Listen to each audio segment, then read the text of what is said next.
సదాశివసమారంభాం శంకరాచార్యమధ్యమాం అస్మదాచార్యపర్యంతాం వందే గురుపరంపరాం.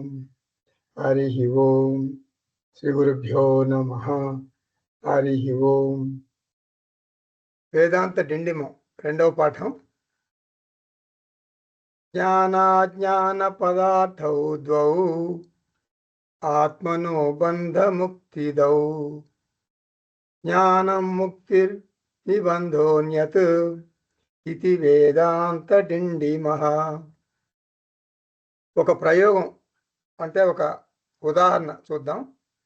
జ్ఞానానికి అజ్ఞానానికి తేడా ఏంటి అంటే మన జీవితంలో, నిజ జీవితంలో, మన దైనందిన జీవితంలో వాటి యొక్క ప్రభావం ఎలా ఉంటుంది. చాలామంది ఏంటంటే ది కేర్లెస్నెస్ అనమాట. వాట్ ఈస్ దిస్ వేదాంతం, ఈ గుళ్ళకి వెళ్ళటం, గోపురాలకు వెళ్ళటం, దేవుడు, ఇవన్నీ ఎందుకు? అసలు మనకి మంచి లైఫ్ ఉంది, హ్యాపీగా గడిపేయచ్చు. మరి దేవుడు ఎందుకు వస్తాడు మధ్యలో? ఈ వేదాంతం ఎందుకు వస్తుంది? నేను మంచిగా నా తెలివితేటలోనే సంపాదించుకుంటున్నా, కార్లు, మేడలు, మిద్దులు అన్నీ సంపాదించుకున్నాను, మంచి wonderful life, what is there అని అంటారు కొంతమంది. కొంతమంది ఏమంటారంటే బుక్స్ ఉన్నాయా, అన్ని బుక్స్ అవైలబుల్ మార్కెట్లో, ఏది నీకు ఉపనిషత్తు కావాలా, it is available. Bhagavad Gita, it is available. మళ్ళీ గురువు ఎందుకు దానికి? నాకు ఇట్స్ వండర్ఫుల్ మైండ్ ఉంది, నాకు మంచి ఇంటెలిజెన్స్ ఉంది, సెల్ఫ్ స్టడీ చేసుకుంటా, మంచిగా చదువుకుంటా, అర్థం కాదా నాకు? గురువు కావాలా మళ్ళీ? అది దండగా అని అంటారు కొంతమంది. అలా చాలామంది ఆత్మజ్ఞానానికి అంటే సెల్ఫ్ నాలెడ్జ్కి, ఆత్మజ్ఞానం అన్నా బ్రహ్మజ్ఞానం అన్నా ఒకటే. దానికి అసలు పెద్ద ఇంపార్టెన్స్ ఇవ్వరు. దాని గురించి ఇప్పుడు మనం చెప్తున్నాం అనమాట. ఒక చిన్న ఉదాహరణ. ఒక రూమ్ ఉంది, కిచెన్ అనుకోండి. కిచెన్లో రాత్రిపూట లైట్ లేదు, కిచెన్ మీదే, అన్నీ ఉన్నాయి, మీరు వంట చేసుకోవటానికి అంతా ఉంది. మరి ఒక సలాడ్ చేయాలి, లేదా ఒక కూర చేయాలి, అన్నీ ఉన్నాయి, పండ్లు ఉన్నాయి, కూరగాయలు ఉన్నాయి, అన్నీ ఉన్నాయి, అన్ని కిచెన్లోనే ఉన్నాయి. గాఢ అంధకారం. ఏం చేస్తారు మీరు? గంట కూర్చున్నారు, కరెంట్ లేదు, లైట్ లేదు, ఇంత చీకటి. ఏం చేస్తారు? ఏం చేయలేరు. గంట వేస్ట్ అయిపోతుంది అనమాట. ఏం చేయలేరు. ఏం సరే మొండిగా ఒక కూరగాయని ఆ చీకట్లో ఏదో పట్టుకుని, ఒక చాకు పట్టుకుని కోసుకుంటే మీ ఫింగర్స్ కట్ అయిపోతాయి. ఎందుకంటే మీకేం కనపడదు కదా, ఏది ఎక్కడుందో తెలియదు కదా. ఎట్లాగో తెలుసుకున్నా కూడా అదంతా అయోమయం, గందరగోళం.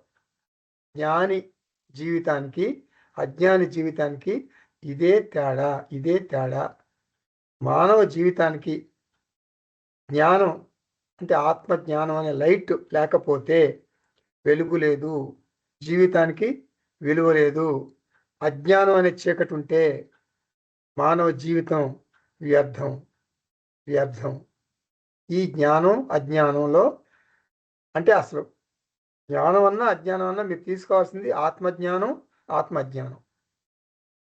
లౌకిక జ్ఞానం, ప్రాపంచిక తెలివితేటలు, డిగ్రీలు, బిరుదులు, సంపదలు ఎన్ని ఉన్నా కూడా, మళ్ళీ చెబుతున్నా, మీరు ఎంత హోదాలో ఉన్నా ఉండండి, మీరు prime minister, chief minister, home minister, president, లేకపోతే గవర్నర్, ఏదైనా కానివ్వండి, ఎంత గొప్ప పదవిలో ఉండనివ్వండి, మీరు ఆత్మజ్ఞానం అనే లైట్ లేకపోతే అవి అన్నీ ఎందుకు పనికిరావు అంటుంది మన శాస్త్రం. కాబట్టి ఆత్మజ్ఞానానికి మనుష్యులు ప్రాధాన్యతను ఇవ్వాలి. మోక్షము, బంధము, సంసారము, అసంసారము ఆత్మజ్ఞానం మీదే ఆధారపడి ఉంటాయి. మనకు రచయిత ఎవరు? వేదాంత డిండిమానికి నృసింహ సరస్వతి. ఏమంటున్నారు? నృసింహ సరస్వతి ఏమంటున్నారంటే, ఆత్మజ్ఞానం ఉంటే జీవితం ప్రశాంతంగా గడిచిపోతుంది. మన జీవితం, మానవ జీవితం ఒక క్యాండిల్ అని అనుకుంటే ఆత్మజ్ఞానం అనేది వెలుగు, ఆత్మ అజ్ఞానం అనేది చీకటి. చీకటి గదిలో వస్తువుల మధ్య జీవించినట్లు అన్ని వస్తువులు ఉన్నాయి మనకి. Everything is there. Wife, husband, పిల్లలు, మరి అత్తమామలు అందరూ ఉన్నారు. మంచి వండర్ఫుల్ లైఫ్. కానీ అందరి మధ్య మనం జీవిస్తున్నాం. కానీ ఆత్మజ్ఞానం లేదు, అజ్ఞానం ఉంది. అంటే అంతే, చీకటి బతుకు అనమాట. ఆత్మజ్ఞానం జీవితానికి వెలుగు, ఆత్మజ్ఞానం జీవితానికి చీకటి. ఇది వేదాంత డిండిమహ. ఇది వేదాంతం చెప్పేటటువంటి నగ్న సత్యము. దండోరా వేసి, టముకు వేసి శ్రీకృష్ణ పరమాత్మ మనకి చెప్తున్నాడు అని నృసింహ సరస్వతి చెప్తున్నాడు అన్నమాట. 4వ శ్లోకం. జ్ఞాతృజ్ఞేయ పదార్థౌ ద్వౌ భాష్య భాసక లక్షణౌ జ్ఞాతా బ్రహ్మ జగత్ గేయం ఇది వేదాంత డిండిమహ. చాలా చాలా ఇంపార్టెంట్ శ్లోకాలు వస్తున్నాయి. 2వ శ్లోకంలో మనం ఏమన్నాం? భోక్త, భోగ్యం అన్నాం. ఇక్కడ జ్ఞాత, గేయం అంటున్నాం. ఒకటే, మాటలు వేరు. సృష్టి మొత్తంలో 2 విషయాలు ఉంటాయి, తత్వాలు ఉంటాయి, వస్తువులు ఉంటాయి. ఒకటి జ్ఞాత అంటే దృక్ అంటే సబ్జెక్ట్, అంటే నోవర్ అంటే తెలుసుకునేవాడు. 6 ప్రమాణాలతో తెలుసుకుంటాడు. జ్ఞాత ఒక్కడే, ప్రమాణాలు మారవచ్చు. తక్కింది ఏంటి? తెలుసుకునేది గేయం. జగత్తు గేయం అనమాట. జగత్తు, దేహం, ప్రమాణాలు అన్నీ గేయం కిందకే వస్తాయి. గేయం అంటే తెలుసుకోబడేది. తేడా ఏమిటి వాటి మధ్య? అంటే జ్ఞాతకి గేయంకి తేడా ఏమిటి? భాష్య భాసక లక్షణం. జ్ఞాత భాస్కం అంటే వెలుగునిచ్చేది. భాసయతి ఇది భాసక అంటే సబ్జెక్ట్ అన్నమాట. గేయం అంటే భాష్యం అన్నమాట, ఆబ్జెక్ట్ అంటే ఆబ్జెక్టిఫైడ్. ఒకటి ఆబ్జెక్ట్, రెండోది ఆబ్జెక్టిఫైడ్ అనమాట. Subject, objectified. దృశ్యం ఒకటి సబ్జెక్టు, 2 ఆబ్జెక్ట్ అనుకోండి సింపుల్గా. అంటే మీకు అర్థం అవ్వాలంటే 2 ఉన్నాయని కదా విషయాలు. ఏంటి ఆ 2? ఐ, దిస్, అంతే. I and this. నేను, ఇది. ఇది అంటే జగత్. నేను అంటే బ్రహ్మన్, ఆత్మ. అంతే, బస్. నేను, ఇది. ఇది అంటే ఆబ్జెక్టు, ఐ అంటే సబ్జెక్టు. నేనంటే సబ్జెక్టు. దేహము, మనస్సు, జగత్తు, కుటుంబం అన్నీ అందులో వస్తాయి. దేంట్లో వస్తాయి? ఇది దాంట్లో వస్తాయి అన్నమాట. ఈ రెండిట్లో జ్ఞాత అంటే బ్రహ్మ, గేయం అంటే జగత్తు. జగత్తు మిథ్య అంటే నాన్ బ్రహ్మన్, అంటే బ్రహ్మన్ కానిది. మన దేహాలన్నీ కూడా, మన దేహాలు అంటే నా దేహం, నీ దేహం, ఆమె దేహం, అతని దేహం, అన్ని దేహాలు, మనుషుల దేహాలన్నీ, జీవుల దేహాలన్నీ నాన్ బ్రహ్మన్ కిందే వచ్చేస్తాయి. సాధారణంగా మనం ఏమనుకుంటామంటే జగత్ అంటే నేను జగత్ కాదు. జగత్ అంటే నేనేం జగత్ కాదు కదా. నేనున్నాను మంచిగా, మంచిగా ఉన్నాను. నాకు మినహాయించినంత జగత్, నేను చూస్తున్నంత జగత్. నేనైతే జగత్ కాదు అని అనుకుంటాం సాధారణంగా మనం. జగత్ అనగానే బయట ప్రపంచం. నేను కాదు, నేను చూస్తున్నా కదా మంచిగా. సో నాకు మినహా, నేను మినహా వెళ్ళినంత జగత్ అని అనుకుంటాం సాధారణంగా. కానీ వేదాంతంలో, శాస్త్రంలో జగత్ అంటే మన దేహానికి బయట ఉందనుకుంటాం కదా. కాదు, అట్లా కాదు. వేదాంతంలో ఏం చెబుతుందంటే మనకు అనుభవంలోకి వచ్చేదంతా జగత్తు. దేహం, నా దేహం నాకు అనుభవంలోకి వస్తుంది. నా మనస్సు నాకు అనుభవంలోకి వస్తుంది. నా కుటుంబం నాకు అనుభవంలోకి వస్తుంది. నా ఆఫీసు అనుభవంలోకి వస్తుంది. ఇదంతా జగత్. నా దేహం, నా కుటుంబం, ఆఫీసు అంతా జగత్. నా ఇంద్రియాలు జగత్. నా ఆలోచనలు జగత్, నా సైలెన్సు జగత్. అంటే మౌనంగా ఉన్నాం. మౌనంగా ఉంటే ఏముంది? అది కూడా జగత్తే. ఎందుకంటే మౌనాన్ని నేను అబ్జర్వ్ చేస్తున్నాను కదా, మౌనం అన్ని. జగత్ మిథ్య. జగత్ మిథ్య ఎలా అర్థం చేసుకోవాలి? జగత్ మిథ్య అంటే ఎలా అర్థం చేసుకోవాలి? నేను మాత్రమే సత్యం. చైతన్యంగా నేను మాత్రమే సత్యం. చైతన్యంగా సత్యం. తక్కినదంతా నా దేహంతో సహా మిథ్య. ఈ మాట చెప్పేది ఎవరు? ఈ మాట చెప్పేది ఎవరు? గుర్తుపెట్టుకోండి. ఆత్మ మాట్లాడదు, దేహమే చెబుతుంది. నేను బ్రహ్మన్ అని బ్రహ్మ వచ్చే మాట్లాడు. బ్రహ్మన్ అవ్యక్తం. కరెంట్ అవ్యక్తం. ఫ్యాన్ తిరుగుతుంది, మనకు కనపడుతుంది. బల్బు వెలుగుతుంది, కనపడుతుంది. కరెంట్ అవ్యక్తం. అలాగే నేను బ్రహ్మన్ అంటే బ్రహ్మన్ ఏం కనపడ్డు, దేహమే కనపడుతుంది. బ్రహ్మన్ అవ్యక్త రూపంలో ఉంటాడు, ఆత్మ అవ్యక్త రూపంలో ఉంటుంది. నేనే మాట్లాడతా. నేను మాట్లాడి దేహం పతనమైపోయింది అనుకోండి, బ్రహ్మన్ ఉంటాడా? ఉండడా? ఉండడు అనుకోకూడదు మీరు. బ్రహ్మన్ ఎప్పుడూ ఉంటాడు. కానీ ఈ శరీరం పతనం అయిపోతే ఈ బ్రహ్మన్ని ప్రతిబింబించేటట్టు, ఆత్మను ప్రతిబింబించేటటువంటి ఈ ఈ ఉపాధి లేదు కాబట్టి నీకు తెలియదు ఉన్నట్టు. బల్బు వెలుగుతుంటే కరెంటు ఉందని తెలుస్తుంది. బల్బు మాడిపోతే కరెంటు ఉంటుంది. బల్బు మాడిపోయింది అంతే, కరెంటు ఉంటుంది. కరెంటు ఉన్నట్టు నీకు తెలియదు అంతే. ఎందుకు? బల్బు లేదు కదా, అక్కడ వెలగట్లేదు కదా బల్బు. అలాగే దేహం ఉంటేనే నువ్వు చెప్తావు నేను బ్రహ్మన్, అహం బ్రహ్మాస్మి, అహం బ్రహ్మాస్మి. ఈ దేహం పతనం అయితే ఎవరు చెప్తారు అహం బ్రహ్మాస్మి అని? సైలెంట్ అయిపోతావు. ఎందుకంటే ఇది అయిపోయింది, ఇంకా దీని పని అయిపోయింది. అహం సత్యం, ఆత్మ సత్యం, అహం బ్రహ్మాస్మి అని చెప్పేది దేహమే, మన దేహమే. ఇది వేదాంతం. ఇదే వేదాంతం. ఆత్మ చెప్పలేదు, దేహమే నేను చైతన్యాన్ని, నేను దేహం కాదు, నేను చైతన్యంగా ఈ దేహంలో టెంపరీగా ఉన్నాను అంటుంది. అంటే ఆత్మ దేహం ద్వారా, ఈ దేహం ద్వారా మాట్లాడుతుంది. శుద్ధ చైతన్యం అయినటువంటి ఆత్మ సోపాధిక చైతన్యంగా ఉన్నటువంటి ఈ దేహంలో మాట్లాడుతుంది. సోపాధిక చైతన్యం, నిరుపాధిక చైతన్యం అని రెండు మాటలు మీకు ఆటోమేటిక్గా అర్థమైపోతాయి. ఉపాధి లేని చైతన్యం. ఈ గోడ, ఇక్కడ గోడ ఉంది ఒకటి, ఆ గోడలో చైతన్యం ఉందా లేదా? ఉంది కదా. మరి గోడ మాట్లాడుతుందా? మాట్లాడలేదు. ఎందుకని? అంటే గోడలో చైతన్యం ప్రతిబింబించలేదు, అందుకని మాట్లాడలేదు.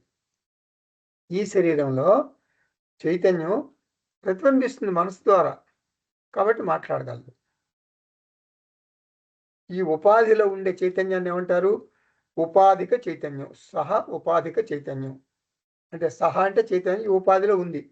సోపాధిక చైతన్యం ఇది ఇక్కడ లేదు, దీంట్లో లేదు. శుద్ధ చైతన్యం అంటాం. ఆ శుద్ధ చైతన్యం, నిరుపాధిక చైతన్యం రెండు ఒకటే. భోక్త ఈజ్ ఈక్వల్ టు జ్ఞాత, ఈజ్ ఈక్వల్ టు నేను, ఈజ్ ఈక్వల్ టు బ్రహ్మన్. అది భోక్త, జ్ఞాత, నేను, బ్రహ్మన్ ఒకటే. జ్ఞాత అంటే ఎవరు? చిత్ అంటే ఎవరు? శుద్ధ చైతన్యం అంటే ప్యూర్ కాన్షియస్నెస్. నేను తెలుసుకోలేదు, నేను తెలుసుకుంటున్నాను అంటున్నాను కదా. జ్ఞాత అంటే తెలుసుకునేది కదా. ఎవరు తెలుసుకుంటున్నారు? ఇది చాలా రిడిల్ బాగుంటుంది, చూడండి, జాగ్రత్తగా వినండి, మంచిగా వినండి జాగ్రత్తగా. మూడు ఉన్నాయి కదా మనకి, ఇంపార్టెంట్ థింగ్స్ మూడు ఉన్నాయి. ఒకటి మనస్సు, రెండు ప్రతిబింబ చైతన్యం, మూడు బింబ చైతన్యం. అంటే original consciousness, reflected consciousness, reflecting medium. అంతే కదా, మూడే కదా ఇంపార్టెంట్ మనకి. శవానికి మనకి తేడా అదే కదా. ఒక డెడ్ బాడీ ఉంది, ఆ గోడ ఉంది, డెడ్ బాడీ రెండు ఒకటే కదా. ఆ గోడలో చైతన్యం ఉంది, డెడ్ బాడీలో చైతన్యం ఉంది. ఒరిజినల్ కాన్షియస్నెస్ చైతన్యం ఆ గోడలో ఎలా ఉందో డెడ్ బాడీలో కూడా అలాగే ఉంటుంది. ఆ గోడ అంతా డెడ్ బాడీ కూడా అంతే. ఎందుకని డెడ్ బాడీ అంటున్నాం? డెడ్ బాడీలో మనస్సు లేదు, వెళ్ళిపోయింది ఎక్కడికో. మనస్సు మన ప్రతిబింబ చైతన్యం, రిఫ్లెక్టెడ్ కాన్షియస్ కలిపి వెళ్ళిపోయినాయి. ఇంకా వేరే జీవిలోకి వెళ్ళిపోతాయి, ఒక కాక్రోచ్లోకి వెళ్తాయి, ఒక దున్నపోతులోకి వెళ్తాయి, లేదా ఇంతకంటే గొప్ప మనిషిలోకి వెళ్ళొచ్చు. ఎక్కడికైనా ప్రయాణం చేస్తాయి కదా. కాబట్టి ఈ మూడిట్లో అంటే ప్యూర్ కాన్షియస్నెస్ ఏమిటది? నిత్యం, సర్వగతం, స్థాణువు, అచలం. ఆ గోడ ఏం తెలుసుకోలేదు అంటే గోడ నోవర్ కాదు కదా, అంటే చేతన వస్తువు కాదు. శుద్ధ చైతన్యం తెలుసుకోలేదు. ఇప్పుడు మూడు మూడు చెప్పాను నేను. ప్యూర్ కాన్షియస్నెస్, మనసు, ప్రతిబింబ చైతన్యం. ఇంకో రకంగా చెప్పాలంటే చిదాభాస, చిత్, మైండ్. అంతే కదా. ఇప్పుడు ఆ ఒరిజినల్ కాన్షియస్నెస్ని ప్రతిబింబ చైతన్యంగా తీసుకునేది ఎవరు? మనస్సే కదా. మనసులోనే కదా ప్రతిబింబించేది అది. కాబట్టి మనస్సు, ప్రతిబింబ చైతన్యం, బింబ చైతన్యం. అంటే mind, original consciousness, reflected consciousness. Reflected consciousness చిదాభాస అంటాం. ఈ మూడిట్లో ఏది ఇంపార్టెంట్ చెప్పండి? సింగిల్ క్వశ్చన్, సింపుల్ క్వశ్చన్, ఒకటే క్వశ్చన్. ఈ మూడిట్లో నీ దేహానికి ప్రాణం వచ్చే దేని మూలాన వస్తుంది? మైండ్ మూలాన వస్తుందా? చిదాభాస మూలాన వస్తుందా? మరి చిత్తు మూలాన వస్తుందా? దేని మూలాన వస్తుంది మూడిట్లో అని మిమ్మల్ని ఎవరైనా ప్రశ్న వేస్తే ఏం చేస్తారు? ఏంటంటే ఈ మూడు ఒక్కొక్కటి హోప్లెస్ అనమాట, పనికిరావు. ఫర్ ఎగ్జాంపుల్ మనస్సు ఉంది, తెలుసుకోగలదా? అది ప్యూర్ మైండ్ అంటే మనసు తెలుసుకోలేదు కదా.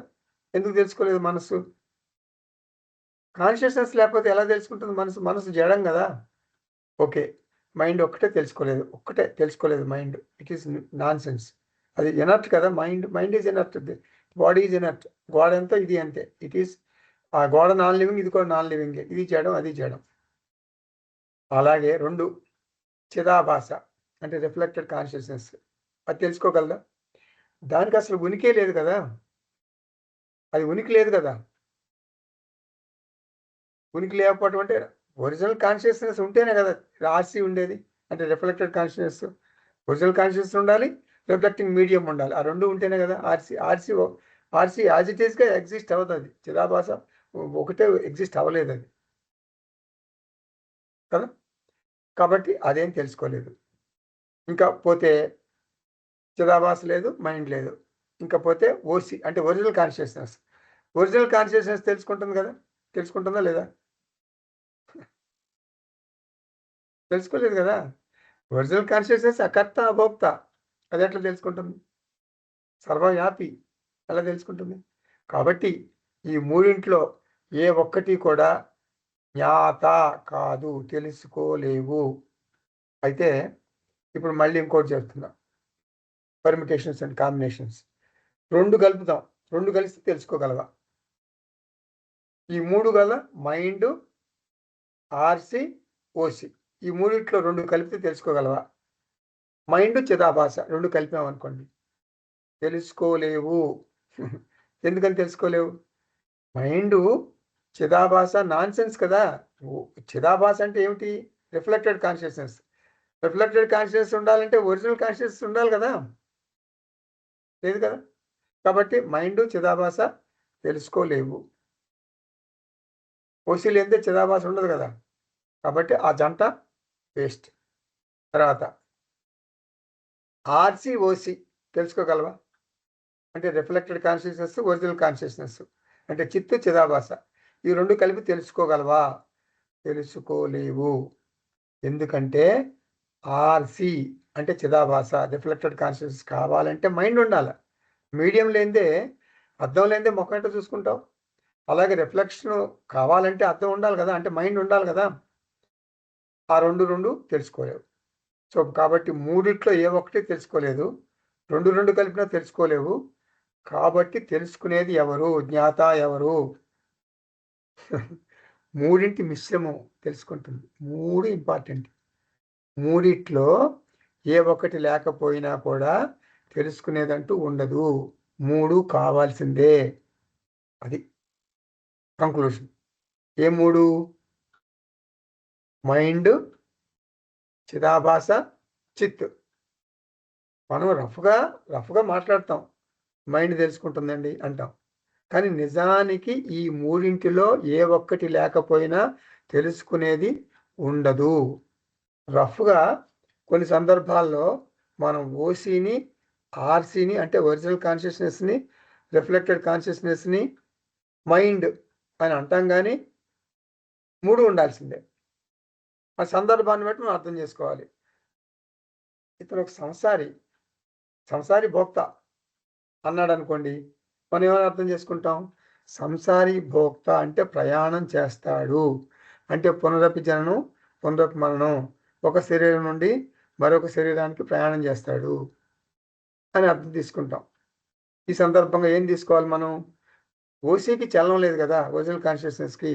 ఇక్కడ మైండ్ అండ్ చిదాభాస అర్థం తీసుకుంటాం, అంటే అహంకారం అన్నమాట. మైండ్ చిదాభాస కలిపి ఏమంటాం? అహంకారం అంటాం. ఇది ప్రయాణం చేస్తుంది.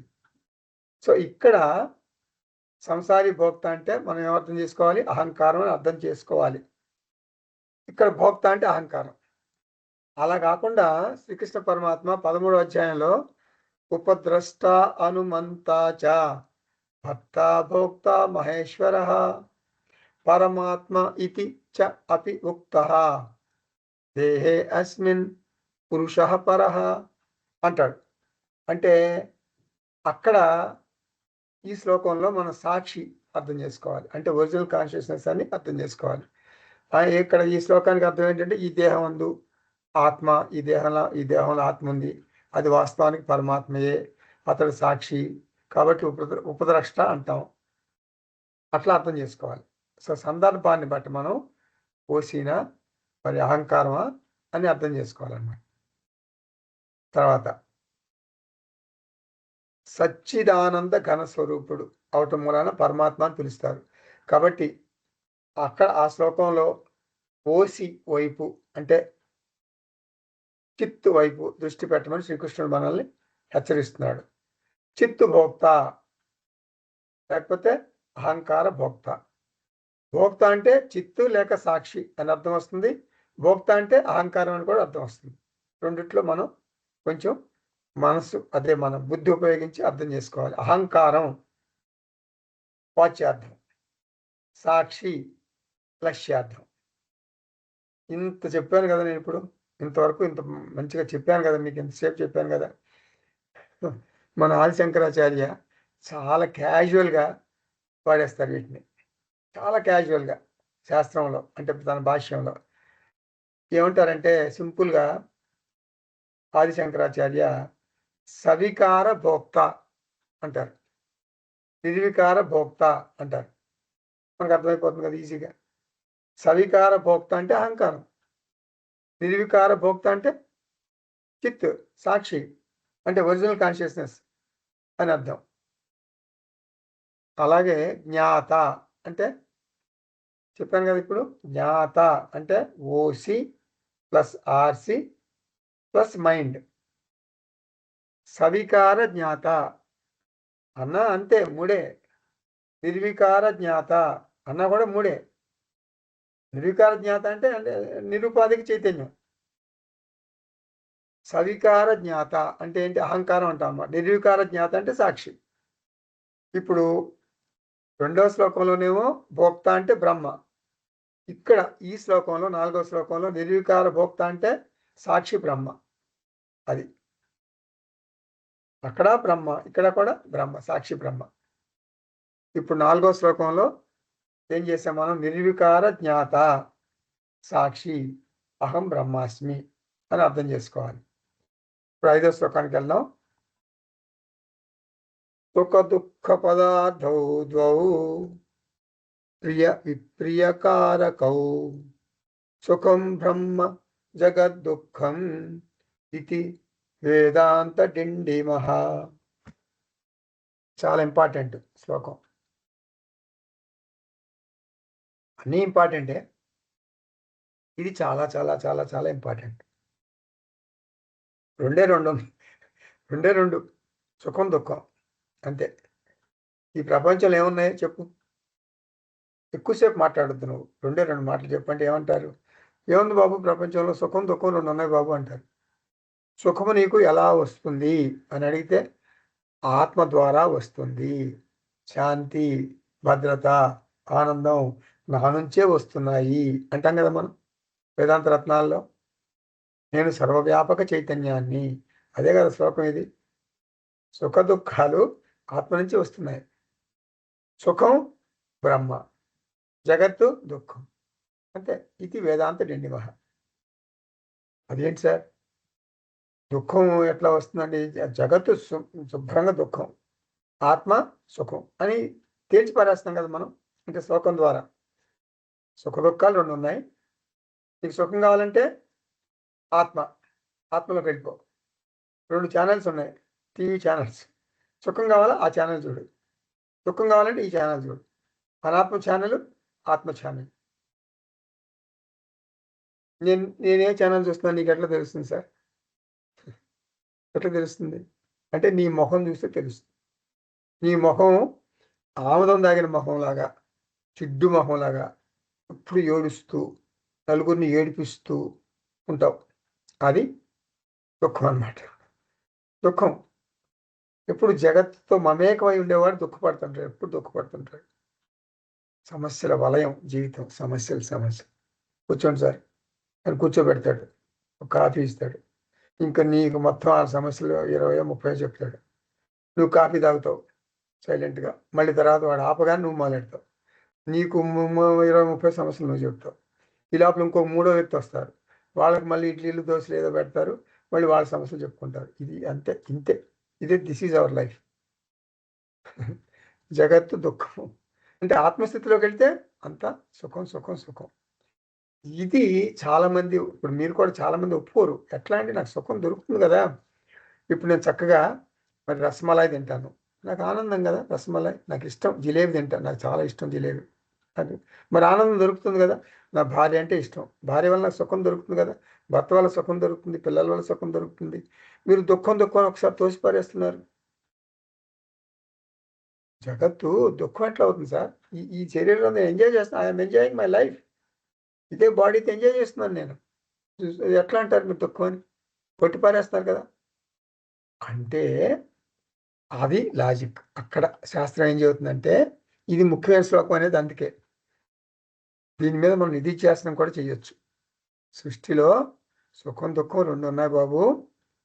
ముఖం చూసి తేలిగ్గా చెప్తాం, నువ్వు ఆమదం తాగిన గ్లూమీ ఫేస్. ఒకటి జీ, ఇంకోటి బి. బి అంటే బ్లూమీ అంటే షైనింగ్ ఫేస్ అనమాట. చాలా చాలా చిద్దిలాసంగా ఉంటుంది ముఖం, చిరుదరహాసంతో ఉంటుంది, కృష్ణ పరమాత్మ ముఖం లాగా ఉంటుంది. గ్లూమీ ఫేస్ అంటే ఆమదం ముఖం, ఏడుపు ముఖం. అది GLOOM, బ్లూమీ ఫేస్. ఈ రెండు ఫేస్లు ఉంటాయి. అసలు శాస్త్రం మన సైన్స్లో కూడా మీకు చెప్పానేమో, ఏడుపు ముఖం పెట్టాలంటే చాలా ఇక్కడ ఇవన్నీ ఇక్కడ మజిల్స్ చాలా ఎక్కువ ఉపయోగిస్తామంట. ఫేషియల్ మజిల్స్ చాలా ఎక్కువ ఉపయోగించి అప్పుడు ఏడుపు ముఖం పెడతామంట. నవ్వు ముఖం పెట్టాలంటే చాలా ఈజీగా 2-3 మజిల్సే అంట. అంటే ముఖంలో ఎక్కువ మజిల్స్ కావాలంటే ఎక్కువ మజిల్స్ ఇదేవాలన్నమాట. ఇది ఏడుపు ముఖం పెట్టాలంటే. ప్రియ విప్రియ కారకౌ. సుఖం వలన వెలిగిపోతుంది ముఖం, దుఃఖం వలన ముఖం వెలవెలా పోతుంది. ఇప్పుడు అసలు విషయానికి వస్తాను నేను. ఇష్ట వస్తువులు సుఖాన్ని ఇస్తాయి, అయిష్ట వస్తువులు దుఃఖాన్ని ఇస్తాయి కదా. అది కదా స్టేట్మెంట్. ఇష్ట వస్తువులు సుఖాన్ని ఇస్తాయి, అయిష్ట వస్తువులు దుఃఖాన్ని ఇస్తాయి. ఇక్కడ అసలు మతలబ్ అంతా ఇక్కడ ఉంది. నాకు రసమలాయ్ అనే స్వీట్ అంటే ఇష్టం. రసమలాయ్ అంటే మీకు కూడా ఇష్టమే, ఎవరికి ఇష్టం ఉండదు? చాలా బాగుంటుంది కదా అది. అట్లా అన్నావు అనుకో నువ్వు, సపోజ్ రసమలాయ్ నాకు ఇష్టం అన్నావు. శాస్త్రం ఏమంటుందంటే బాబు అది నిజం కాదయ్యా, నువ్వు ఎందుకు అట్లా అంటున్నావు కానీ రసమలై నాకు ఇష్టం అని అట్లా అనొద్దయ్యా. అదేంటి ఎందుకంటారు? రసమలై అంటే మోహం. మోహం ఉంది, నీకు ఇష్టం లేదు, మోహం అనుకుంటున్నావు. ఆ మోహాన్ని ఇష్టం అనుకుంటున్నావు అంటుందన్నమాట వేదాంతం. అలా నీ ఎక్స్పెరిమెంట్ చేసి చూపిస్తుంది వేదాంతం. నీకు రసమలై అంటే ఇష్టం అని అంటున్నావు కానీ కాదు, అది మోహం. మోహం అంటే ఏమిటి? అది నిజం కాదు, నిజమైనట్టు కనిపిస్తుంది కానీ నిజం కాదు, అది కదా మోహం అంటే. ఏంటి ఎక్స్పెరిమెంటు? రసమలై తింటే వచ్చే సుఖం నీకు ఇష్టం, అంతేగాని రసమలై అంటే ఇష్టం లేదు.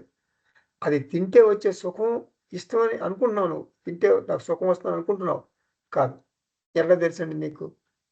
ఎలా తెలుసు అంటే రసమలై తిను, నీ ముందు నువ్వు కూర్చో, కూర్చో, రసమలై పెట్టు, తిను, తింటూ ఆపొద్దు, తిను, తిను, అలాగే తిను. ఇష్టం అన్నావు కదా, తిను. ఒకటి లేదండి, ఇంకొకటి కావాలి, ఇది తిను, 2, 3 ఇంకా తిను, ఒక 10 పెడతా తిను. 10 రసమలై పెట్టాను, తిన్నావా? చాలా బాగున్నాయి సార్. ఒక 20 తిను, చాలా బాగున్నాయండి, చాలా చాలా బాగున్నాయి. 30 తిను, 50, ఒక 50 తిను, ఒక 100, 100, 100 నీకు పెడితే 100 వద్దు, 50 దగ్గర 60 దగ్గర ఆపేసి, సార్ మీకు ఏం కావాలంటే అది ఇస్తా, నన్ను వదిలిపెట్టండి అంటాం. అంటే నీకు వాంతి వచ్చేస్తుంది. ఇక నేను తినలేను సార్, దయచేసి నన్ను వదిలిపెట్టండి సార్. రసమలాయికి ఒక నమస్కారం, మీకు ఒక నమస్కారం అంటావు కదా. మరి అదే రసమలాయి నీకు ప్రియ పదార్థం కదా, అప్రియ పదార్థంగా ఎలా మారింది? వాంతి కారణం ఎలా అయింది? కాబట్టి ఇప్పుడు చెప్పు, రసమలాయి ఇష్టమా అయిష్టమా, ప్రియమా అప్రియమా? రసమలాయి ప్రియం కాదు, అప్రియం కాదు.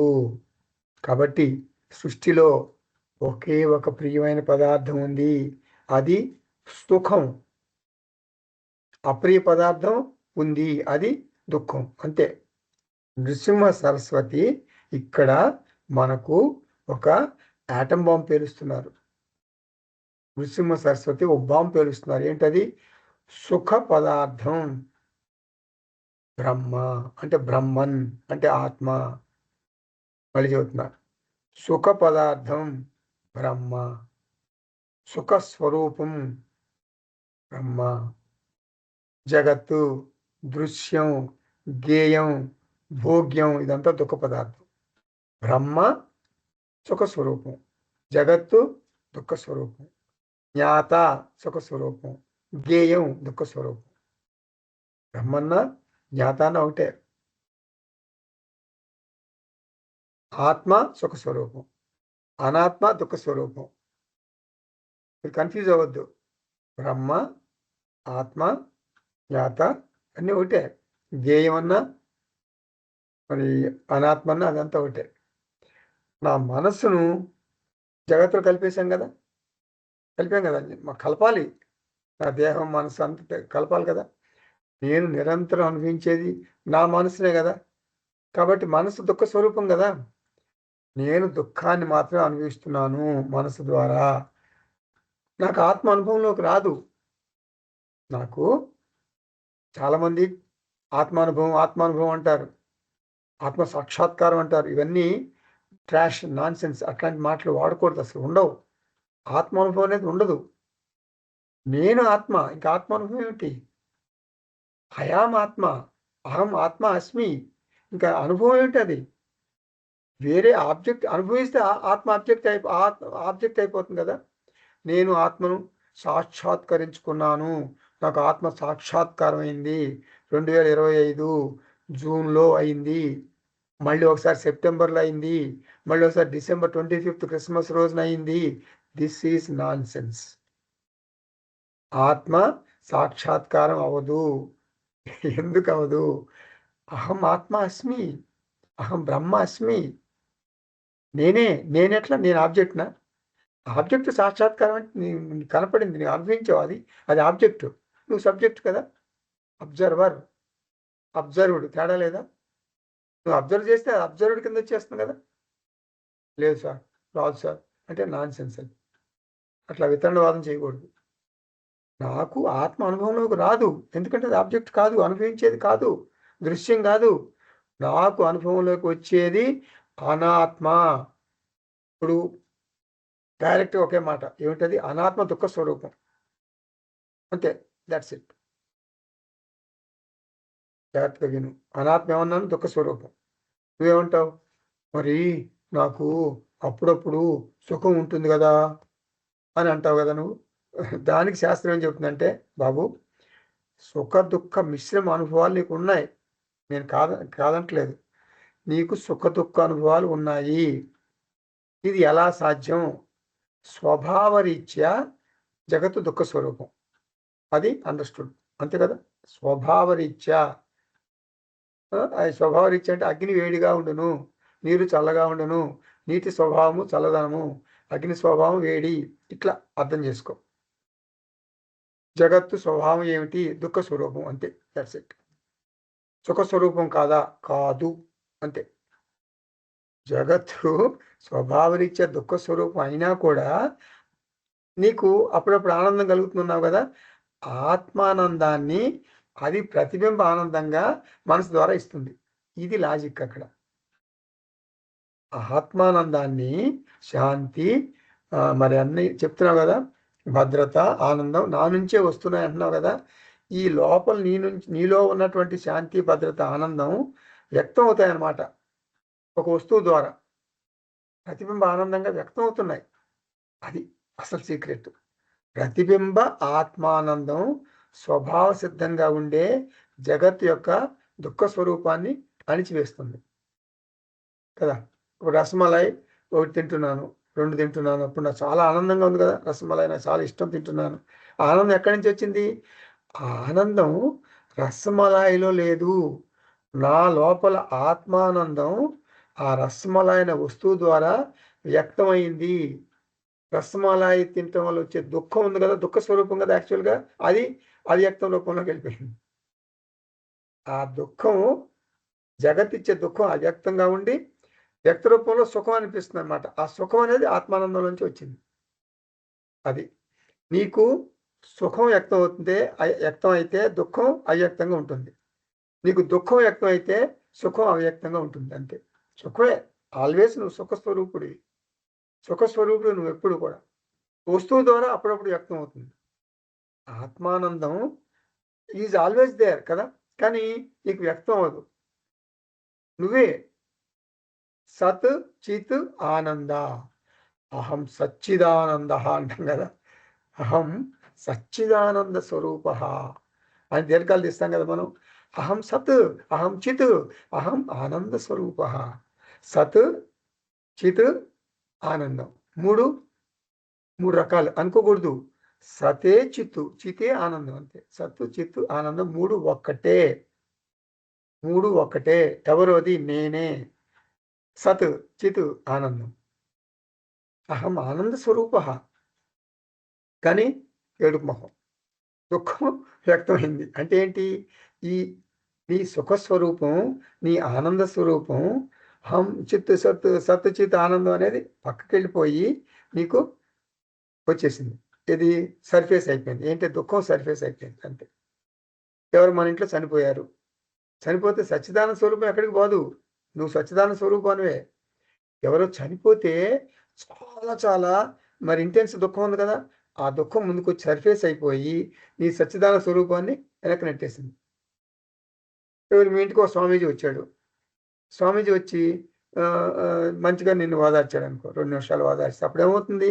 ఇంకా బాబు, పుట్టినవాడు గిట్టక తప్పదు, దృశ్యం తన నశ్యం బాబు అని ఏదేదో చెప్తారు నీకు. చెప్పి నిన్ను కన్సోల్ చేశారు. అప్పుడు ఏం చేస్తావు? చచ్చిపోతే దుఃఖం ఎందుకు వస్తుందని శుభ్రంగా నవ్వుతావు. మంచిగా అయిపోయింది కదా. ఆ దుఃఖం వెనక్కి వెళ్ళిపోయింది, మళ్ళీ ఆత్మానందం సర్ఫేస్ అయిపోయింది. అలా కొన్ని ప్రత్యేక పరిస్థితులు ఉంటాయి. కుటుంబ సభ్యులందరూ నీతో చాలా బాగుంటారు. నీ శనిగ్రహం, రాహు, కేతు అన్నీ నీకు అనుకూలంగా ఉన్నాయి అనుకో. అప్పుడు దుఃఖం ఉండదు, అవ్యక్తం అవుతుంది. అంటే మాయమైపోతుంది. దుఃఖం లోపల ఉంటుంది అనమాట. అంటే పొటెన్షియల్ ఫామ్లో ఉంటుంది, లోపలికి వెళ్ళిపోతుంది, పైకి కనిపించదు. సుఖం, ప్రతిబింబ సుఖం వ్యక్తం అవుతుంది. ఆ ప్రతిబింబ సుఖం ఆత్మానందమే, గుర్తుపెట్టుకో. అందుకే నాకు సుఖం అనుభవంలోకి వస్తుంది. అది ఆత్మసుఖం వ్యక్తం అవుతుంది అనమాట. ఆత్మానందమే సుఖంలాగా వ్యక్తం అవుతుంది. అనాత్మ దుఃఖం ఇవ్వాలి కదా రూల్ ప్రకారం నీకు. అది వెనక్కి వెళ్ళిపోతుంది కాసేపు. పోన్లేరా సంతోషిస్తున్నాడు, సంతోషించి 2 రోజులు సంతోషిస్తాడు, నేను తర్వాత వ్యక్తం అవుతానులే అని కట్టెల లోపలికి వెళ్ళిపోతుంది. ఎవరు?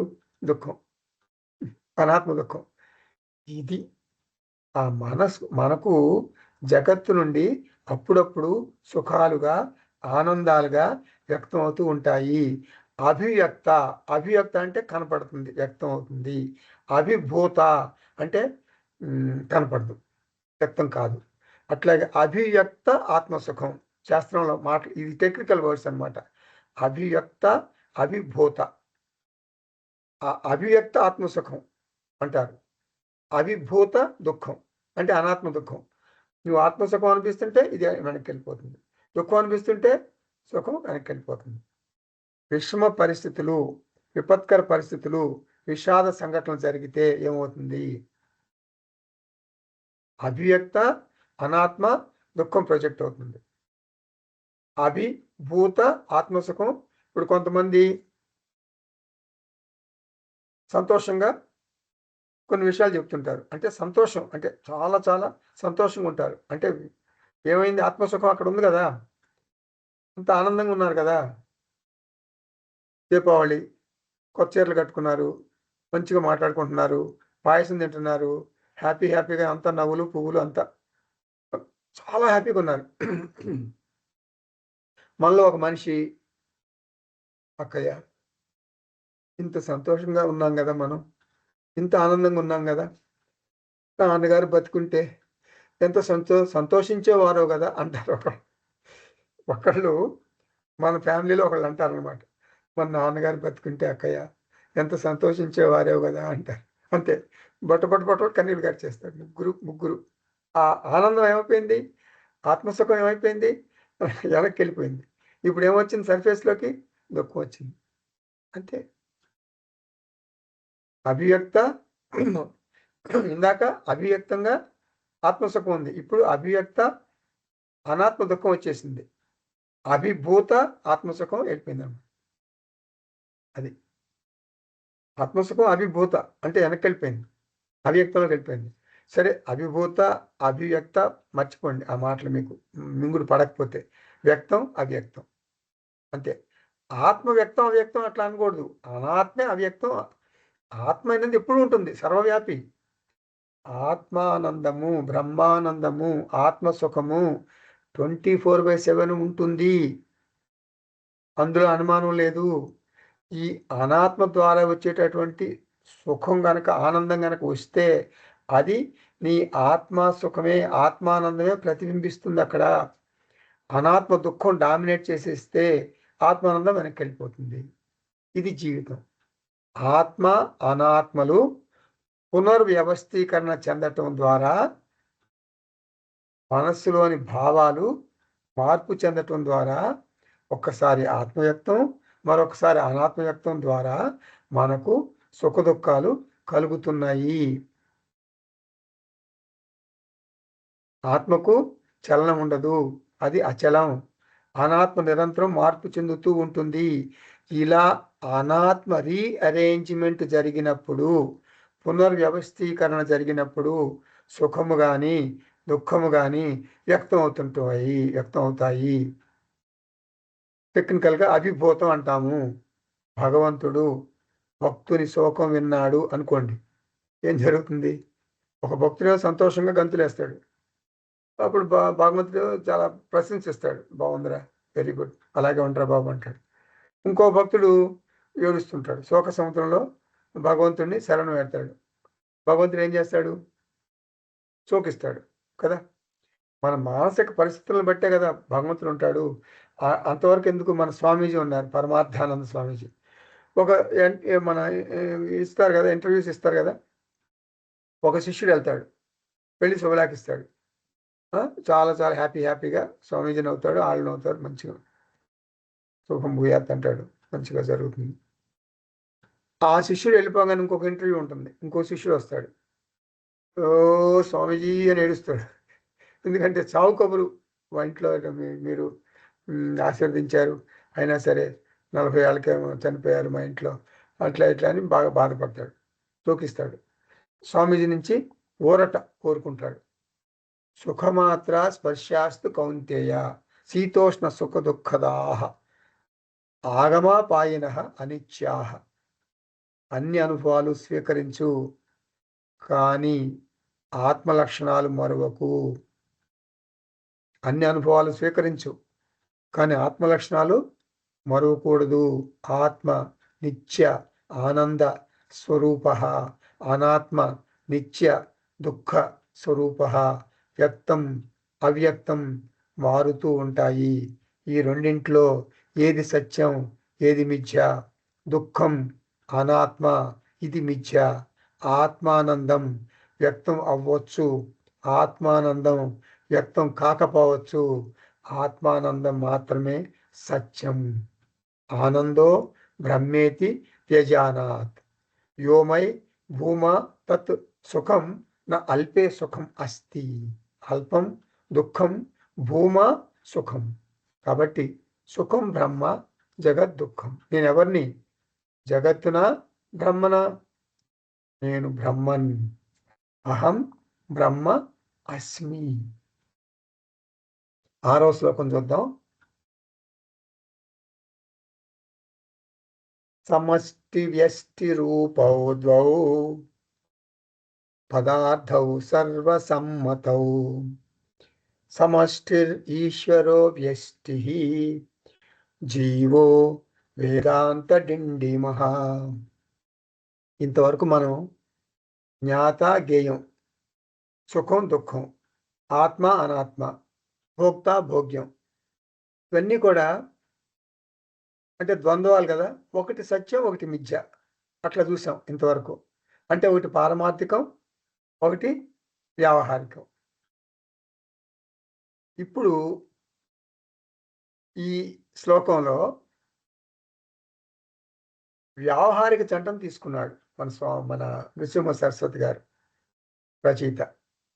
అంటే ఒకటి సత్యం, రెండు మిథ్య కాకుండా రెండు మిథ్య, రెండు వ్యావహారికమే. ఆ జంట ద్వంద్వం తీసుకున్నాడు. పారమార్థిక జంట తీసుకోవాలా. అసలు పారమార్థిక జంట ఉంటుందా చెప్పండి? పారమార్థిక జంట ఉండదు. పారమార్థిక పేరు సాధ్యం కాదు. ఎందుకంటే పారమార్థిక సత్యం ఒకటే. పారమార్థిక సత్యం ఒకటే. అహం అంటే ఒకటే. ఏకం నిత్యం సారం సత్యం. వ్యావహారికంలో మాత్రమే నీవు జంటను తీసుకుంటావు. జీవ ఈశ్వర జంట. ఇది కర్మకాండలో చాలా ముఖ్యమైన అంశం. ఇది జీవ ఈశ్వర. ఇక్కడ జీవ ఈశ్వర నిర్వచనాలు చెప్తున్నారు. జీవ అంటే ఏమిటి, ఈశ్వర అంటే ఏంటి? ద్వౌ పదార్థౌ అంటే వ్యావహారిక స్థితిలో ఉంటాయి. రెండు వ్యావహారిక స్థితే, జీవుడు ఈశ్వరుడు కూడా. సమష్టి వ్యష్టి. సమష్టి అంటే ఇండివిజువల్ అనమాట, వ్యక్తి, ఒక మనిషి, ఒక వ్యక్తి. వ్యష్టి అంటే ఒక మనిషి, ఒక వ్యక్తి. సమష్టి అంటే టోటల్. మళ్ళీ టోటల్స్ చాలా ఉంటాయి, గుర్తుపెట్టుకోండి. టోటల్ అంటే ఇప్పుడు హైదరాబాద్ అంతా ఒక టోటలు, సికింద్రాబాద్ అంతా ఒక టోటలు, మళ్ళీ హైదరాబాద్ సికింద్రాబాద్ కలిపి ఒక టోటలు, మరి ఇండియా ఒక టోటలు, పాకిస్తాన్ ఒక టోటలు, అమెరికా ఒక టోటలు, అన్నీ కలిపి పెద్ద టోటల్ అయిపోతుంది, మహా టోటల్ అయిపోతుంది. మనం మాట్లాడుకునేది మహా టోటల్ అనమాట. Micro macro. సమాజం అంటే వ్యక్తుల సముదాయం. టోటల్లో మరి చెప్పాను కదా, ఎన్నో టోటల్స్ అన్నీ కలిపి మహా total. Indian society, American society అన్నీ కలిపేసేయాలి, మహా సొసైటీ. అది ఈశ్వర అంటే మహా సొసైటీ. అంటే జంతువులు, వృక్షాలు, మనుషులు, సముద్రాలు, కొండలు, లోకాలు, మరి సూర్యుడు, చంద్రుడు, నక్షత్ర మండలం అన్నీ కూడా మహాసమష్టిలో ఉంటాయన్నమాట. అది మహాసమష్టి. మనం సింపుల్గా వ్యష్టి సమష్టి అంటాం. సమిష్టి కాదు, సమష్టి. మా సమష్టి ఈశ్వర మ్యాక్రో. భగవంతుడు ఉన్నాడా అని ఎవరన్నా ప్రశ్నించారనుకోండి, సమష్టి ఉందా లేదా అని అడగాలి. సమష్టి అంటే భగవంతుడే కదా. వ్యష్టి జీవ, వ్యష్టి సమష్టి. ఈ రెండింట్లో ఏది దేని మీద ఆధారపడి ఉంది? వ్యష్టి సమష్టి ఈ రెండింట్లో ఏది దేని మీద ఆధారపడి ఉంది అంటే అది ఒక పిచ్చి ప్రశ్న. అది రెండు పరస్పరం ఆధారపడి ఉంటాయి. ఒక దేశం తీసుకో, ఒక సమాజాన్ని తీసుకో, సమాజము వ్యక్తుల మీద ఆధారపడిందా, వ్యక్తి సమాజం మీద ఆధారపడతాడా? ఏది నిజము? ఒక సమాజము, ఒక వ్యక్తి ఒకరి మీద ఒకరు ఆధారపడతారు, పరస్పరం ఆధారపడి ఉన్నాయి. సమాజం లేనిదే వ్యక్తి లేడు. నేను ఒక డ్రెస్ వేసుకున్నాను అంటే అది ఎవరో ఎక్కడో తయారు చేశారు. నేను కాఫీ తాగాను అంటే పాలు ఎక్కడి నుంచో వచ్చినాయి. కాఫీ పొడి ఎవరో తయారు చేశారు, పంచదార ఎవరో తయారు చేశారు. నేను కాఫీ తాగానంటే అంతే కదా మరి. నేనే పంచదార తయారు చేసుకుని, నేనే కాఫీ పొడి తయారు చేసుకుని, నేనే గేదెని పెంచి పాలు వెతుక్కుని, ఎంత కష్టం కదా. It's not possible. వ్యక్తి అంటే ఒక ఇండివిజువల్ వృక్ష సంపద మీద, జంతు సంపద మీద, జంతువుల మీద ఆధారపడతాడు. మరి అందాక ఎందుకు మీరు మాట చెప్తాను, మొక్కలు ఆక్సిజన్ ఇస్తాయి మనకి, కార్బన్ డైఆక్సైడ్ని తీసుకుంటాయి. ఎవరు? ప్లాంట్స్. మనిషి ఆక్సిజన్ తీసుకుంటాడు, కార్బన్ డైఆక్సైడ్ బయటకి ఇస్తాడు. మొక్కలకు మన కార్బన్ డైఆక్సైడ్ కావాలి, మనకు ఆ ప్లాంట్స్ ఇచ్చేటటువంటి ఆక్సిజన్ కావాలి. చూడండి, ఇది సృష్టి. పరస్పరం ఆధారపడి ఉన్నాం ఒకళ్ళ మీద ఒకళ్ళు. మనిషి మన ఆక్సిజన్ తీసుకుని కార్బన్ డైఆక్సైడ్ ఇస్తాం మనం, అవి మొక్కలకు కావాలి. మొక్కలేమో మనం వదిలిన కార్బన్ డైఆక్సైడ్ తీసుకుని ఆక్సిజన్ మనకి ఇస్తాయి. మైక్రో మ్యాక్రో పరస్పరం ఒకదాని మీద ఒకటి ఆధారపడి ఉంటాయి. అది చాలామంది అడుగుతుంటారు, మరి ఆధ్యాత్మిక జీవితం, ఈ ఆధ్యాత్మిక జీవితం 2 అంశాల మీద ఆధారపడి ఉంటుంది. నాకు ఎందుకో 20 ఏళ్ళు 25 ఏళ్ళ నుంచి నేను వింటున్నా ఇది, కానీ ఒక్క ముక్క ఎక్కట్లేదు. నాకు అసలు వేదాంతం అర్థం కాదు, ఇంకా గురువు చెప్పింది ఏది అర్థం కాదు. ఏదో ఏదో ఆశ కొద్ది క్లాసులకు వస్తున్నా అని చాలామంది అంటుంటారు. అది ఎందుకు అర్థం కాదు అని కనుక మనం అనలైజ్ చేసుకుంటే, శిష్యుడికి ఉండాల్సింది ఏమిటి? మనం ఏదో చెప్తాం, ఎప్పుడు చిత్తశుద్ధి ఉండాలి, అది జ్ఞాన యోగ్యతా ప్రాప్తి, చిత్తశుద్ధి, మరి వివేకము, వైరాగ్యము, ముముక్షుత్వము, శమదమాది షట్క సంపత్తి, ఇది సాధనా చతుష్టయ సంపత్తి, ఇది ఉంటే బాగా అర్థమవుతుంది అంటారు. అది నిజమే, ఇది ఉండాలి. కానీ ఫైనల్గా బాటమ్ లైన్ ఏమిటంటే, ఫైనల్గా ఈ చిత్తశుద్ధి అదంతా ఓకే, సాధన చతుష్టయ సంపత్తి ఓకే. 2 మాటలు చెప్తున్నాను మీకు. ఆ 2 మాటలు ఏమిటంటే, ఒకటి ఎమోషనల్ మైండ్ ఉండకూడదు. అంటే ఎమోషన్స్, భావోద్వేగ పరంగా లేని మైండ్ ఉండాలి. అంటే ఓపెన్ మైండ్ అనమాట. అంటే మనకి ఎమోషనల్ మైండ్ సాధారణంగా ఉంటుంది. అంటే ఎమోషన్స్ ఎప్పుడు మనకు గుర్తొస్తుంటాయి. ఇప్పుడు మనం క్లాస్కి వెళ్ళాం, ఫ్రంట్ లైన్లో కుర్చీలో కూర్చుంటాం, ఫ్రంట్ సీట్లు ఒక 5 ఉన్నాయి. మనం ఫిజికల్ క్లాస్ అనుకోండి, 5 కుర్చీల్లో మధ్య కుర్చీలో నువ్వు కూర్చున్నావు, ఇటిద్దరు కూర్చుంటారు. దట్ ఈజ్ యూజువల్గా హ్యాపెనింగ్. ఆ రోజు నువ్వు క్లాస్కి లేట్ వచ్చి ఎవరో కూర్చున్నారు, ఆ మధ్య కుర్చీలో ఎవరో వేరే వాళ్ళు కూర్చున్నారు. ఇంకా నువ్వు ఆ రోజు క్లాస్ అయినావు, నా కుర్చీలో ఎందుకు కూర్చున్నాడు, ఒకవేళ కూర్చున్నాడే తెలియక ఇటుపక్క ఇద్దరు నా ఫ్రెండ్సే కదా, వాళ్ళు చెప్పొచ్చు కదా, ఇది పలానా సుబ్బారావు గారు కుర్చీ, ఆయన తిడతాడయా, నువ్వు కూర్చోవద్దని అనొచ్చు కదా, వాళ్ళు ఎందుకు అనలేదు అని. ఇది భావోద్వేగం అంటే emotional. You are always emotional, ఏదో ఒక ఎమోషన్ వస్తుంది. ఆ ఎమోషనల్ ఫ్రీ మైండ్ ఉండాలి. ఇట్ ఈజ్ అవైలబుల్ ఫర్ గురుబోధ. ఆ ఎమోషనల్ ఫ్రీ మైండ్ మాత్రం అనేది చాలా చాలా ఇంపార్టెంట్ అన్నమాట. ఇంకోటి ఏంటంటే, గురువు చెప్పేది ఆ ఇంటలెక్ట్ ఎక్కాలి కదా, నీ బుద్ధిలో కదా ఎక్కాల్సింది. అంటే ఇంటలెక్ట్, కర్పూరపు బుద్ధి అంటారు. సో 2 మాటలు చెప్తాను మీకు. కర్పూరపు బుద్ధి కావాలి, ఎమోషనల్ ఫ్రీ మైండ్ కావాలి. ఎమోషనల్ అంటే కర్పూరపు బుద్ధి ప్లస్ ఎమోషనల్ ఫ్రీ బుద్ధి. మైండ్ అనుకో, బుద్ధి అనుకో, ఏమని అనుకో. అది. సో ఎమోషన్స్ నీకు కావాలని రావు, సడన్గా వచ్చేస్తాయి. క్లాసులో కూడా ఎమోషన్స్ వచ్చేస్తాయి. ఎమోషన్ అంటే వేరే వేరే విషయం గుర్తు రావటం. అది. సో ఇది సాధారణంగా మనకు తెలియకుండా అప్రయత్నంగా క్లాసులు జరిగిపోతుంటాయి. టీచర్ చెప్పేటప్పుడు ఫేస్ టు ఫేస్ క్లాసు మనం వింటున్నాం, గురువు నీ ముఖం చూస్తుంటా, నువ్వు గురువు ముఖం చూస్తావు. అయినా సరే ఈ 2 లేకపోతే అంటే ఎమోషనల్ ఫ్రీ మైండ్, తర్వాత కర్పూర బుద్ధి, ఈ 2 లేకపోతే నీకు నువ్వు 20 సంవత్సరాలైనా 30 సంవత్సరాలైనా వేదాంతం అసలు ఎక్కదు ఎక్కదు ఎక్కదు. సో కాబట్టి ఈ 2 ఉండేటట్టుగా ప్రయత్నం చేయాలి. అర్జునుడు అలా ప్రయత్నం చేశాడు. షాదిమాం త్వాం ప్రపన్నం, నాకు టీచ్ చేయండి, నేను నీకు శరణాగతి. అది శరణాగతి దానిలో ఉంటుందన్నమాట. ఎప్పుడు కూడా open mind open mind open mind. చాలామంది ఏమనుకుంటారంటే చాలామంది గురువుకి ఏం తెలుసు, ఏదో మనం గురువు ఒకటే కదా ఇంచుమించు ఏజీ. ఇంకొక రకంగా చెప్పాలంటే గురువు నాకంటే చిన్నవాడు, ఏం చెప్తాడు నాకు, ఏదో చదువుకున్నాడు, పుస్తకాలు చదువుకున్నాడు అంతే, ఏం చెప్తాడు, కాకపోతే ఏదో శక్తి ఉంది, మంచిగా ఏదో మాట్లాడతాడు, 4 మాటలు మాట్లాడతాడు. ఇలాంటి అభిప్రాయాలు ఉంటే నీకు శాస్త్రం ఎలా ఎక్కుతుంది? నీకంటే గురువుకి శాస్త్రం బాగా తెలుసు, నీ గురువు శాస్త్రమే చెప్తున్నాడు అనే అభిప్రాయం నీకు ఉండాలి కదా ఫస్ట్. గురువు వేరే మాటలు చెప్పట్లేదు. సో కాబట్టి రేపు నువ్వు టైం లేదు, ఇప్పుడు తర్వాత గురువుల గురించి కూడా చెప్తా. మంద గురువు, మధ్యమ గురువు, ఉత్తమ గురువు. ఉత్తమ గురువు, మధ్యమ గురువు, మంద గురువు. ఇది చాలా చాలా ఇంపార్టెంట్. పదే మనం అంటుంటాం, గురువు షాపింగ్ చేసుకో, గురువు షాపింగ్ చేసుకో. మంచి గురువుని ఎన్నుకో. గురువుని ఎన్నుకుంటే నీకు ఆత్మజ్ఞానం వచ్చినట్టే, ఓ పని అయిపోయినట్టే. తదాస్తు దేవతలు ఉంటారు. సో నువ్వు మంచి గురువుని సెలెక్ట్ చేసుకుంటే, మంచి గురువుని సెలెక్ట్ చేసుకుని కూడా పక్క చూపులు చూస్తారు చాలామంది. మంచి గురువుని సెలెక్ట్ చేసుకున్నావు, నీకు శుభ్రంగా వడ్డించిన విస్తరి, ఉపనిషత్తులు చెప్తున్నాడు, అన్నీ చెప్తున్నాడు, నీ గురువు చాలా చాలా శ్రోత్రియ బ్రహ్మనిష్ఠుడు, అయినా పక్క చూపులు చూస్తావు ఎందుకు? ఇంకా ఎవరో ఏదో చెప్పాలని ఆశిస్తావు ఎందుకు? అది తప్పు కదా. అక్కడ నీకు ఓపెన్ మైండ్ ఉందా?